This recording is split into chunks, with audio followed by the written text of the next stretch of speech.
আসসালামু আলাইকুম। ইশরাত কিচেনে স্বাগতম।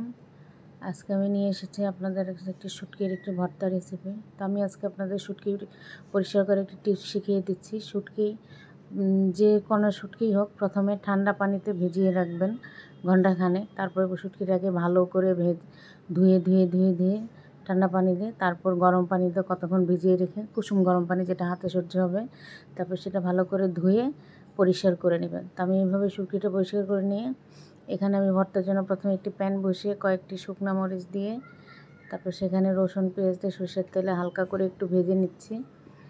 তো দেখেন, ভাজার এক সাইডে আমি এক পাশে রসুন পেঁয়াজ আর শুকনো মরিচ রেখে ওই প্যানেরই আর এক পাশে শুটকি মাছ যেটা পরিষ্কার করে রেখেছিলাম সেটা সরষের তেলের মধ্যে একটু ভেজে নিচ্ছি।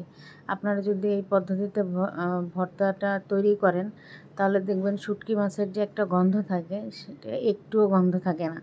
কেউ বুঝতেই পারবে না যেটা শুটকি মাছ, শুটকি নাকি অন্য কোনো মাছ। তো আমি এখানে শুটকির মধ্যে দিয়ে দিলাম লবণ আর সামান্য একটু হলুদ গুঁড়ো দিয়েছিলাম আর দিয়ে দিলাম কাঁচামরিচ দিয়ে আমি এখানে একটু ঢেকে দিয়ে জাস্ট একটু নরম হওয়ার জন্য, এখানে কোনো পানি অ্যাড করব না। এটা শুটকিটা তেলের মধ্যেই অল্প আছে। দেখেন রসুনটা আমার সিদ্ধ হয়ে এসেছে।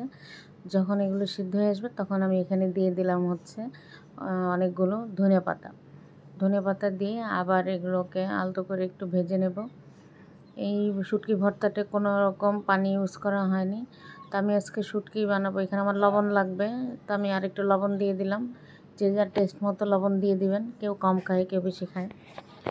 তো লবণ দেওয়ার পর আমি এখানে লবণের সাথে ভর্তার উপকরণগুলো একটু ভেজে নিচ্ছি। তো আমি আজকে ভর্তা বানাবো ব্লেন্ডারে, শিলপাটায় না। তো ব্লেন্ডারে দেখেন আমি এখন ব্লেন্ড করে নেওয়ার পর কি সুন্দর মিহি হয়েছে ভর্তাগুলো। এভাবে যদি ঝটপট আপনারা ভর্তা, যখন একটু বৃষ্টি হয় ঠান্ডা থাকে, আমার তো খুবই ভর্তা খেতে মন চায়। তো এই যে আমার ভর্তা হয়ে গিয়েছে। তা আমি দেখেন গরম ভাতের সাথে ভর্তা নিয়ে সেখানে একটু লেবু চিপে এই ভর্তা দিয়েই আপনি এক প্লেট ভাত নিমেষেই খেয়ে ফেলতে পারবেন। ভর্তাটা খুবই টেস্টি হচ্ছিল, আপনাদের খাওয়াতে পারলে ভালো লাগতো। তো এই যে আমার ভর্তা, আমি ভয়েস দেওয়ার সময় আমার জিভে আবার পানি চলে এসছে। তো এই যে আমার ভর্তার ফাইনাল লুক। সবাই ভালো থাকবেন, আমার জন্য দোয়া করবেন। আসসালামু আলাইকুম।